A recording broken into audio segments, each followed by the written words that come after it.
Ассалаумағалейкум достар, мен Лимончик. Бүгін біздерде естігенмен мән білмей қойыңдар. Майнкрафт қатып бітті. Енді осы Стивпен жүрдім болам.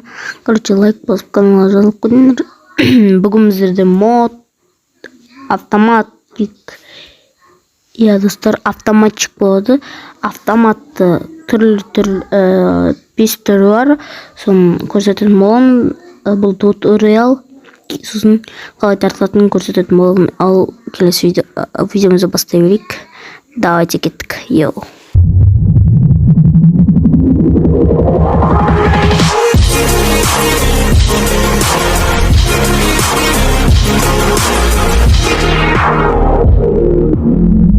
Маған жаман атылады еш. Емне бөлі қатты атылады. Дауысы деген жаман қатты енді.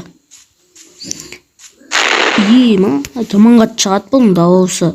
Дауысы деген адамның құлағын жарып барады ғой. Жарып барады енді. Дерзкий осы. Жануарларға барып тек жануарларға атсақ болам екен. Бір оқты өлтіріп тастайды ғой. Кәнін көріп штрафашпен.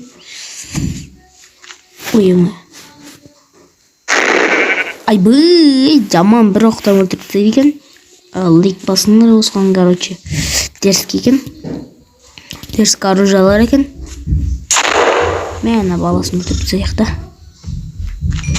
Мәні өшу керек екен, үстінде аппақтар өшу керек екен, сол кезде аталады екенсің.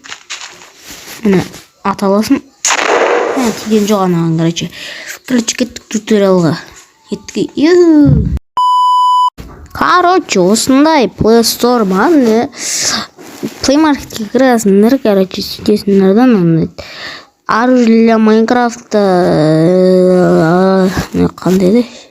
Оружие для Майнкрафта модта жазасыңдар, и потом яқтан келесіңдерді Guns for Minecraft дегенді тартасыңдар. Өте керемет деген. Нормально енді. Сөйтіп сендерді установить етіп тұрады. Мен қазақша. Давайте ашу открыть деген басым. Осылай кіріп кетеді. И бұл жақтан былайын артында отпайсыңдар. Мына simple. Осылай шығады. И бот сондай. Тек бот осыны долынты басасыздар. И қайттан тартылады. Сондай вот. Осымен видеомыз аяқталады. Давайте, сау болыңдар. Давайте.